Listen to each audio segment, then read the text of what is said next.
ਸ਼ਲੋਕ ਮਹਿਲਾ ਪੰਜਵਾ। ਚਿੜੀ ਚਹੁਕੀ ਫੋ ਫੁੱਟੀ, ਬਗਨ ਬਹੁਤ ਤਰੰਗ। ਅਚਰਜ ਰੂਪ ਸੰਤਨ ਰਚੇ, ਨਾਨਕ ਨਾਮੈ ਰੰਗ।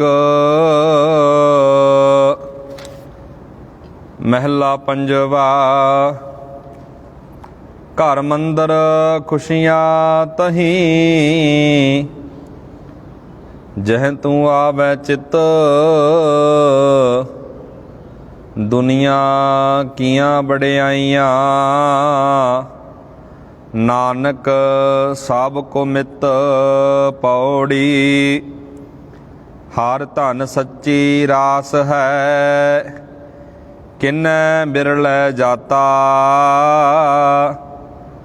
ਤਿਸੈ ਪ੍ਰਾਪਤ ਭਾਈ ਰਹੋ, ਜਿਸ ਦੇ ਵਿਧਾਤਾ। ਮਨ ਤਨ ਭੀਤਰ ਮੌਲਿਆ, ਹਰ ਰੰਗ ਜਨ ਰਾਤਾ।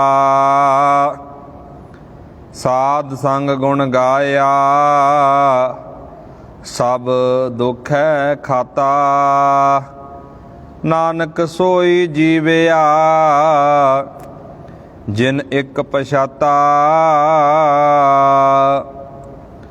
ਪਰਮ ਸਨਮਾਨਯੋਗ ਜੁਗੋ ਜੁਗ ਅਟਲ ਚਵਰ ਤਖਤ ਦੇ ਮਾਲਕ ਸਾਹਿਬ ਸਤਿਗੁਰੂ ਧੰਨ ਧੰਨ ਸ਼੍ਰੀ ਗੁਰੂ ਗ੍ਰੰਥ ਸਾਹਿਬ ਜੀ ਮਹਾਰਾਜ, ਤਿੰਨਾਂ ਦੀ ਹਜ਼ੂਰੀ ਅੰਦਰ ਜੁੜ ਮਿਲ ਬੈਠੇ ਅਤ ਸਤਿਕਾਰਯੋਗ ਸਨਮਾਨਯੋਗ ਸਤ ਸੰਗੀ ਜਨੋ, ਬਹੁਤ ਹੀ ਵਡਭਾਗੇ ਹਾਂ ਜੋ ਕਿ ਰੋਜ਼ਾਨਾ ਲੜੀਵਾਰ ਕਥਾ ਵਿਚਾਰ ਦੇ ਨਾਲ ਜੁੜਦੇ ਹਾਂ। ਲੜੀਵਾਰ ਚੱਲ ਰਹੀ ਕਥਾ ਵਿਚਾਰ ਗੌੜੀ ਕੀ ਬਾਰ ਮਹਿਲਾ ਪੰਜਵਾ। ਗੁਰੂ ਗ੍ਰੰਥ ਸਾਹਿਬ ਦਾ ਪਾਵਨ ਪਵਿੱਤਰ ਅੰਕ 319। ਆਓ ਗੁਰਮੁਖੋ ਵਿਚਾਰਾਂ ਦੀ ਆਰੰਭਤਾ ਕਰਨ ਤੋਂ ਪਹਿਲਾਂ ਸਾਰੀ ਸੰਗਤ ਦੋਵੇਂ ਹੱਥ ਜੋੜ ਕੇ ਆਖੋ, ਵਾਹਿਗੁਰੂ ਜੀ ਕਾ ਖਾਲਸਾ, ਵਾਹਿਗੁਰੂ ਜੀ ਕੀ ਫਤਿਹ। ਧੰਨ ਧੰਨ ਗੁਰੂ ਅਰਜਨ ਸਾਹਿਬ ਮਹਾਰਾਜ ਅੱਜ ਦੇ ਸ਼ਲੋਕ ਅੰਦਰ ਸਮਝਾ ਰਹੇ ਨੇ ਜੀ। ਸ਼ਲੋਕ ਮਹਿਲਾ ਪੰਜਵਾ। ਚਿੜੀ ਚਹੁਕੀ ਪਉ ਫੁੱਟੀ, ਬਗਨ ਬਹੁਤ ਤਰੰਗ। ਅਚਰਜ ਰੂਪ ਸੰਤਨ ਰਚੇ, ਨਾਨਕ ਨਾਮੈ ਰੰਗ। ਸਤਿਗੁਰੂ ਗੁਰੂ ਅਰਜਨ ਸਾਹਿਬ ਮਹਾਰਾਜ ਨੇ ਸ਼ਲੋਕ ਅੰਦਰ ਅੰਮ੍ਰਿਤ ਵੇਲੇ ਦਾ ਜ਼ਿਕਰ ਕੀਤਾ ਜੀ। ਸਵੇਰ ਦਾ ਜਿਹੜਾ ਅੰਮ੍ਰਿਤ ਵੇਲਾ ਹੁੰਦਾ ਹੈ, ਜਿਹਨੂੰ ਮਹਾਰਾਜ ਗੁਰੂ ਨਾਨਕ ਸਾਹਿਬ ਜੀ ਕਹਿ ਰਹੇ ਨੇ, ਅੰਮ੍ਰਿਤ ਵੇਲਾ ਸੱਚ ਨਾਉ, ਵਡਿਆਈ ਵਿਚਾਰ। ਕਰਮੀ ਆਵੈ ਕੱਪੜਾ, ਨਦਰੀ ਮੁਖ ਦੁਆਰ। ਗੁਰੂ ਅਰਜਨ ਸਾਹਿਬ ਮਹਾਰਾਜ ਨੇ ਵੀ ਜ਼ਿਕਰ ਕੀਤਾ, ਕੁਝ ਉਦਾਹਰਨਾਂ ਦਿੱਤੀਆਂ। ਸਵੇਰ ਦਾ ਜਿਹੜਾ ਮਾਹੌਲ ਹੁੰਦਾ ਹੈ, ਸਵੇਰ ਦਾ ਜਿਹੜਾ ਵਾਤਾਵਰਨ ਕਹਿ ਲਓ, ਬੜਾ ਸ਼ਾਂਤੀ ਵਾਲਾ ਰਮਣੀਕ ਹੁੰਦਾ ਹੈ, ਵਧੀਆ ਹੁੰਦਾ ਹੈ।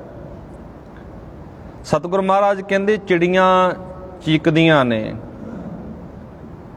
ਚਿੜੀ ਚੋਕਦੀ ਹੈ, ਚਿੜੀ ਆਵਾਜ਼ ਆਪਣੇ ਸਤਿਗੁਰੂ ਮਹਾਰਾਜ ਕਹਿੰਦੇ ਚਿੜੀ ਆਵਾਜ਼ ਮਾਰਦੀ ਹੈ। ਪਾਤਸ਼ਾਹ ਜੀ ਕਹਿ ਰਹੇ ਨੇ, ਉਸ ਵੇਲੇ ਭਗਤ ਦੇ ਹਿਰਦੇ ਵਿੱਚ ਸਿਮਰਨ ਦੇ ਤਰੰਗ ਬਹੁਤ ਉੱਠਦੇ ਨੇ। ਹੇ ਨਾਨਕ, ਜਿਨ੍ਹਾਂ ਗੁਰਮੁਖਾਂ ਦਾ ਪ੍ਰਭੂ ਦੇ ਨਾਮ ਵਿੱਚ ਪਿਆਰ ਹੁੰਦਾ ਨਾ, ਉਹਨਾਂ ਨੇ ਇਸ ਪਉ ਪਟਾਲੇ ਦੇ ਸਮੇਂ ਅਚਰਜ ਰੂਪ ਰਚੇ ਹੁੰਦੇ ਹਨ। ਭਾਵ ਉਹ ਬੰਦੇ ਇਸ ਸਮੇਂ ਪ੍ਰਭੂ ਦੇ ਅਚਰਜ ਕੌਤਕ ਆਪਣੀਆਂ ਅੱਖਾਂ ਦੇ ਸਾਹਮਣੇ ਲਿਆਉਂਦੇ ਹਨ। ਹੁਣ ਇਹਨੂੰ ਧਿਆਨ ਨਾਲ ਸਮਝੋ ਜੀ। ਗੁਰੂ ਅਰਜਨ ਸਾਹਿਬ ਮਹਾਰਾਜ ਨੇ ਇੱਕ ਚਿੜੀ ਦੀ ਉਦਾਹਰਨ ਦਿੱਤੀ ਹੈ, ਇੱਕ ਪੰਛੀ ਦੀ ਉਦਾਹਰਨ ਦਿੱਤੀ ਹੈ, ਕਿਉਂਕਿ ਪੰਛੀ ਸਵੇਰ ਦਾ ਟਾਈਮ ਆ, ਹੁਣ ਵੀ ਆਪਾਂ ਆਵਾਜ਼ਾਂ ਥੋੜ੍ਹੇ ਸੁਣਦੇ ਹਾਂ, ਚਿੜੀਆਂ ਬੋਲਦੀਆਂ ਨੇ। ਸਤਿਗੁਰੂ ਮਹਾਰਾਜ ਨੇ ਇੱਥੇ ਬੜੀ ਪਿਆਰੀ ਉਦਾਹਰਨ ਦਿੱਤੀ ਹੈ, ਚਿੜੀ ਚਹੁਕੀ ਪਉ ਫੁੱਟੀ। ਮਹਾਰਾਜ ਕਹਿੰਦੇ ਪਉ ਫੁਟਾਲਾ ਹੋਇਆ, ਅੰਮ੍ਰਿਤ ਵੇਲਾ ਹੋਇਆ। ਕਿਵੇਂ ਕਿੰਨੀ ਖੁਸ਼ ਆ ਉਹ, ਕਿੰਨੀ ਮਿੱਠੀ ਆਵਾਜ਼ ਆਪਣੇ ਮੂੰਹ ਚੋਂ ਕੱਢ ਰਹੀ ਹੈ, ਕਿੰਨਾ ਵਧੀਆ ਆਪਾਂ ਨੂੰ ਵੀ ਸੁਣ ਕੇ ਕਿੰਨਾ ਵਧੀਆ ਲੱਗਦਾ ਹੈ, ਕਿੰਨਾ ਚੰਗਾ ਲੱਗਦਾ ਹੈ। ਪਾਤਸ਼ਾਹ ਜੀ ਕਹਿ ਰਹੇ ਨੇ ਇਸੇ ਤਰ੍ਹਾਂ ਅਚਰਜ ਰੂਪ ਸੰਤਨ ਰਚੇ, ਜਿਹੜੇ ਰੱਬ ਦੇ ਪਿਆਰੇ ਹੁੰਦੇ ਨੇ ਨਾ, ਰੱਬ ਦੇ ਸੰਤ ਹੁੰਦੇ ਨੇ, ਇਸ ਵੇਲੇ ਵੀ ਉਹਨਾਂ ਦੇ ਅਚਰਜ ਰੂਪ ਵੇਖਣ ਨੂੰ ਮਿਲਦੇ ਨੇ। ਗੁਰਮੁਖ ਪਿਆਰੇ, ਰੱਬੀ ਪਿਆਰੇ, ਰੱਬ ਨੂੰ ਪਿਆਰ ਕਰਨ ਵਾਲੇ ਮਨੁੱਖ ਅੰਮ੍ਰਿਤ ਵੇਲੇ ਨੂੰ ਸਾਂਭਦੇ ਨੇ। ਅੰਮ੍ਰਿਤ ਵੇਲਾ ਸਾਂਭਣਾ ਬਹੁਤ ਜ਼ਰੂਰੀ ਹੈ ਜੀ। ਤੁਸੀਂ ਵੇਖੋ, ਜਿਹੜਾ ਬੰਦਾ ਸਵੇਰੇ ਟਾਈਮ ਨਾਲ ਉੱਠਦਾ ਨਾ, ਉਹ ਜ਼ਿੰਦਗੀ ਵਿੱਚ ਬਹੁਤ ਕੁਝ ਹਾਸਲ ਕਰ ਲੈਂਦਾ, ਕਦੇ ਮਾਰ ਨਹੀਂ ਖਾਂਦਾ। ਮਹਾਰਾਜ ਨੇ ਅਣਗਿਣਤ ਵਾਰ ਗੁਰਬਾਣੀ ਦੇ ਵਿੱਚ ਇਹ ਗੱਲ ਕੀਤੀ ਹੈ। ਸਿੱਖ ਰਹਿਤ ਮਰਿਆਦਾ ਦੇ ਵਿੱਚੋਂ ਇਹ ਗੱਲ ਪੜ੍ਹਦੇ ਹਾਂ ਅੰਮ੍ਰਿਤ ਵੇਲੇ ਦੀ। ਸਵੇਰ ਦਾ ਸਮਾਂ ਰਮਣੀਕ ਹੁੰਦਾ, ਵਧੀਆ ਹੁੰਦਾ, ਚੰਗਾ ਹੁੰਦਾ, ਸ਼ੋਰ ਸ਼ਰਾਬਾ ਨਹੀਂ ਹੁੰਦਾ। ਪਾਤਸ਼ਾਹ ਜੀ ਕਹਿੰਦੇ ਰੱਬ ਦੇ ਭਗਤ ਹੁੰਦੇ ਨੇ ਨਾ ਜਿਹੜੇ, ਉਹਨਾਂ ਦਾ ਹਿਰਦਾ ਖਿੜ ਜਾਂਦਾ ਹੈ। ਉਹਨਾਂ ਦੇ ਹਿਰਦੇ ਅੰਦਰ ਪ੍ਰੇਮ ਦੀਆਂ ਤਰੰਗਾਂ ਪੈਦਾ ਹੁੰਦੀਆਂ ਨੇ, ਪਿਆਰ ਦੀਆਂ ਤਰੰਗਾਂ ਪੈਦਾ ਹੁੰਦੀਆਂ ਨੇ। ਕਿਹਦੇ ਪ੍ਰਤੀ? ਪਰਮਾਤਮਾ ਦੇ ਪ੍ਰਤੀ। ਜਿਵੇਂ ਇੱਕ ਚਿੜੀ ਸਵੇਰੇ ਚੀਕਦੀ ਹੈ, ਚਹਿਕਦੀ ਹੈ, ਕਿੰਨਾ ਸੋਹਣਾ ਉਹ ਵਾਤਾਵਰਨ, ਕਿੰਨਾ ਸੋਹਣਾ ਮਾਹੌਲ ਸਿਰਜ ਦਿੰਦੀ ਹੈ। ਇਸੇ ਤਰ੍ਹਾਂ ਗੁਰੂ ਅਰਜਨ ਮਹਾਰਾਜ ਕਹਿੰਦੇ ਰੱਬ ਦੇ ਜਿਹੜੇ ਪਿਆਰੇ ਹੁੰਦੇ ਨੇ ਨਾ, ਉਹਨਾਂ ਦੇ ਹਿਰਦੇ ਅੰਦਰ ਵੀ ਤਾਂਘ ਲੱਗੀ ਰਹਿੰਦੀ ਹੈ ਦੀਦਾਰ ਦੀ, ਦਰਸ਼ਨਾਂ ਦੀ, ਉਸ ਸੱਚੇ ਨਾਮ ਦੀ। ਮਹਾਰਾਜ ਕਹਿੰਦੇ ਅਚਰਜ ਰੂਪ ਸੰਤਨ ਰਚੇ, ਨਾਨਕ ਨਾਮੇ ਰੰਗ। ਇਸੇ ਤਰ੍ਹਾਂ ਮਹਾਰਾਜ ਕਹਿੰਦੇ ਨਾਮ ਦਾ ਰੰਗ ਜ਼ਿੰਦਗੀ ਵਿੱਚ ਆ ਜਾਂਦਾ ਹੈ, ਉਸ ਪ੍ਰਭੂ ਦਾ ਪਿਆਰ ਗੁਰਮੁਖਾਂ ਦੀ ਜ਼ਿੰਦਗੀ ਵਿੱਚ ਆ ਜਾਂਦਾ ਹੈ। ਅਤੇ ਅਚਰਜ ਰੂਪ, ਉਹਨਾਂ ਦੇ ਅਚਰਜ ਰੂਪ ਭਾਵ ਉਹ ਬੰਦੇ ਇਸ ਸਮੇਂ ਪ੍ਰਭੂ ਦੇ ਅਚਰਜ ਕੌਤਕ ਆਪਣੀ ਅੱਖਾਂ ਨਾਲ ਵੇਖਦੇ ਨੇ। ਅੰਮ੍ਰਿਤ ਵੇਲੇ ਰੱਬ ਦੇ ਕੌਤਕ, ਰੱਬ ਦੀ ਵਡਿਆਈ, ਇਹਨੂੰ ਧਿਆਨ ਨਾਲ ਸਮਝਿਓ ਜੀ। ਗੁਰੂ ਗ੍ਰੰਥ ਸਾਹਿਬ ਦੇ ਅੰਦਰ ਬਚਨ ਆਪਾਂ ਪੜ੍ਹਦੇ ਹਾਂ, ਬਲਿਹਾਰੀ ਕੁਦਰਤ ਵਸਿਆ ਤਿਰੰਤ ਨ ਜਾਈ ਲਖਿਆ। ਬਲਿਹਾਰੀ ਗੁਰੂ ਆਪਣੇ ਦਿਹਾੜੀ ਸਦਵਾਰ, ਇਸ ਤਰ੍ਹਾਂ ਦੇ ਵਚਨ ਆਪਾਂ ਨਿਤ ਪੜ੍ਹਦੇ ਹਾਂ। ਇੱਥੇ ਮਹਾਰਾਜ ਕਹਿੰਦੇ ਅੰਮ੍ਰਿਤ ਵੇਲੇ ਰੱਬ ਦੇ ਕੌਤਕ ਦੇਖੇ ਜਾਂਦੇ ਨੇ। ਉਦਾਹਰਨ ਵਰਤੀ ਮਹਾਰਾਜ ਨੇ, ਕਿੰਨਾ ਸੋਹਣਾ ਮਾਹੌਲ ਸਿਰਜਿਆ ਹੁੰਦਾ ਹੈ। ਅੱਗੇ ਮਹਾਰਾਜ ਅਗਲੇ ਸ਼ਲੋਕ ਅੰਦਰ ਇੱਕ ਵਿਆਖਿਆ ਕਰਦੇ ਨੇ ਜੀ।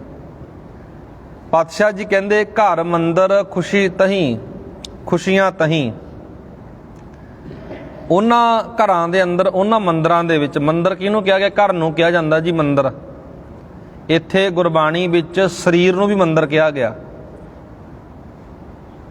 ਪਾਤਸ਼ਾਹ ਜੀ ਕਹਿੰਦੇ ਰੱਬ ਦਾ ਘਰ, ਰੱਬ ਦਾ ਮੰਦਰ ਆ ਨਾ, ਜਿਹੜਾ ਬੰਦੇ ਦਾ ਸਰੀਰ ਹੈ, ਆ ਧਾਰਮਿਕ ਅਦਾਰੇ ਜਿੱਥੇ ਅਸੀਂ ਬਹਿ ਕੇ ਕੁਝ ਸਿੱਖਦੇ ਹਾਂ, ਵਿਚਾਰਦੇ ਹਾਂ, ਇਹ ਤਾਂ ਸਾਨੂੰ ਸੂਝ ਮਿਲਦੀ, ਅਕਲ ਮਿਲਦੀ ਹੈ।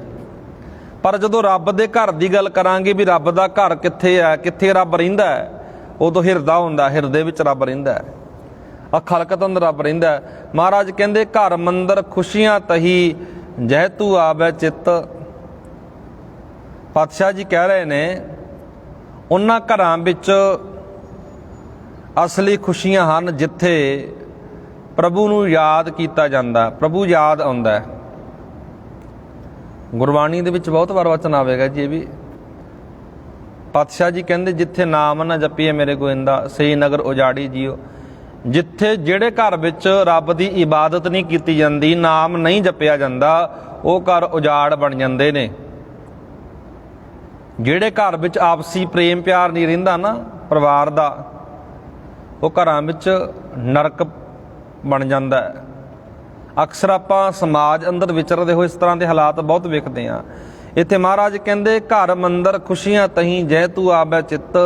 ਜਿਹੜੇ ਘਰ ਵਿੱਚ ਰੱਬ ਜੀ ਤੇਰੀ ਇਬਾਦਤ ਕੀਤੀ ਜਾਂਦੀ ਹੈ, ਜਿਹੜੇ ਘਰ ਵਿੱਚ ਤੈਨੂੰ ਚੇਤੇ ਕੀਤਾ ਜਾਂਦਾ ਹੈ, ਉਸ ਘਰ ਦੇ ਵਿੱਚ ਬੇਅੰਤ ਖੁਸ਼ੀਆਂ ਆ ਜਾਂਦੀਆਂ ਨੇ।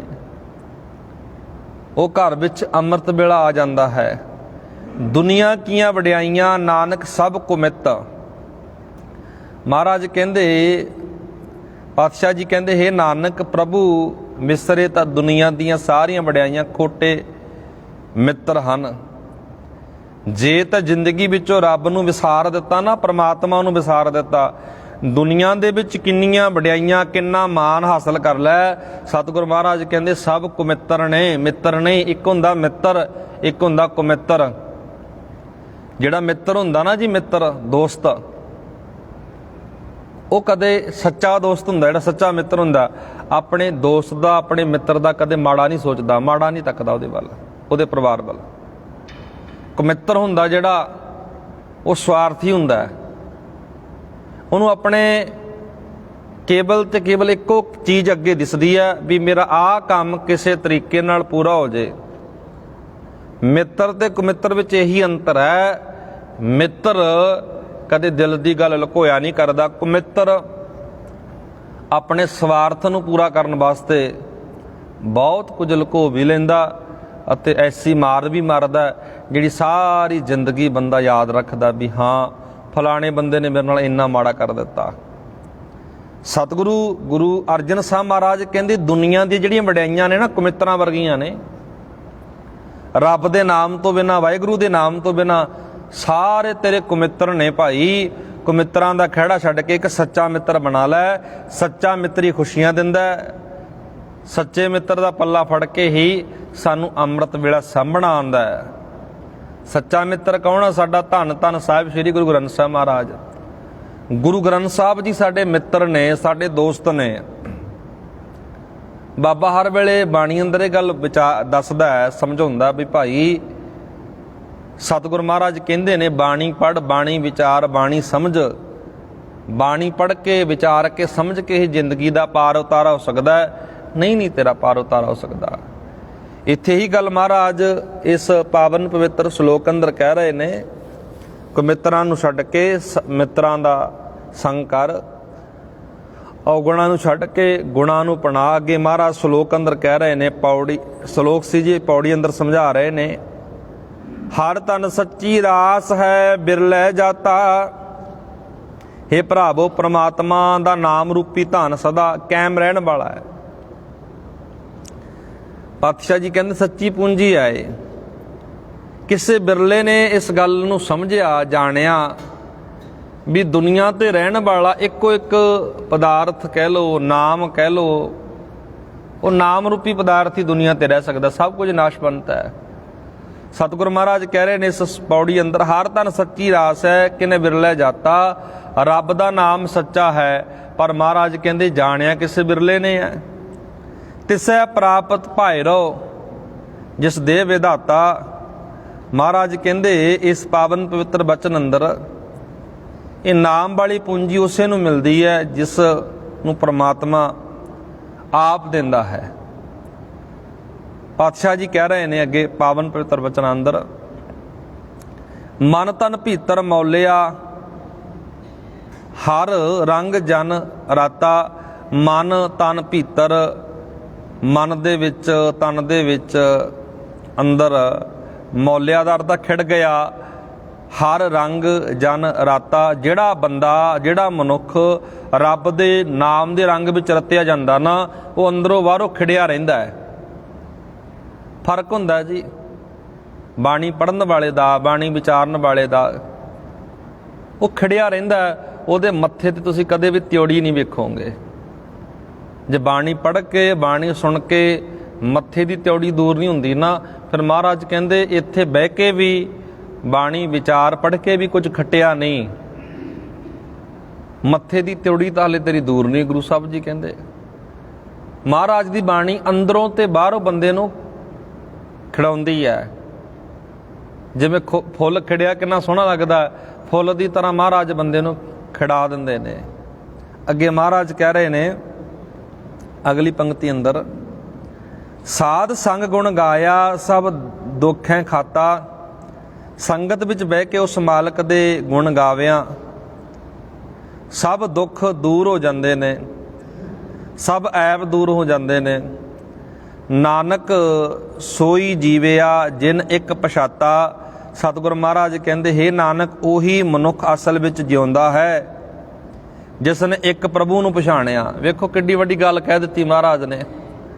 ਜਿਉਂਦਾ ਮਹਾਰਾਜ ਉਹਨੂੰ ਜਾਣਦੇ ਨੇ ਜਿਹਨੇ ਇੱਕ ਰੱਬ ਦਾ ਪੱਲਾ ਫੜਿਆ ਹੋਇਆ ਹੈ। ਜਿਹੜਾ ਇੱਕ ਦਰਦਾ ਬਣ ਜਾਂਦਾ ਉਹਨੂੰ ਮਹਾਰਾਜ ਜਿਉਂਦਾ ਕਹਿੰਦੇ ਨੇ, ਨਹੀਂ ਤਾਂ ਦੁਨੀਆ ਮਹਾਰਾਜ ਕਹਿੰਦੇ ਜ਼ਮੀਰ ਕਰਕੇ ਮਰ ਗਈ ਹੈ। ਜਿਹਨੇ ਇੱਕ ਪਰਮਾਤਮਾ ਨੂੰ ਭੁਲਾ ਦਿੱਤਾ, ਜਿਹੜਾ ਬੰਦਾ ਇੱਕ ਸ਼ਬਦ ਦਾ ਪੱਲਾ ਨਹੀਂ ਫੜਦਾ, ਗਿਆਨ ਦਾ ਪੱਲਾ ਨਹੀਂ ਫੜਦਾ, ਅਕਲ ਦਾ ਪੱਲਾ ਨਹੀਂ ਫੜਦਾ। ਸਭ ਤੋਂ ਮਹੱਤਵਪੂਰਨ ਚੀਜ਼ ਹੈ ਜੀ ਅਕਲ, ਸਮਝ, ਸੂਝ, ਗਿਆਨ ਆਉਣਾ ਜ਼ਰੂਰੀ ਹੈ।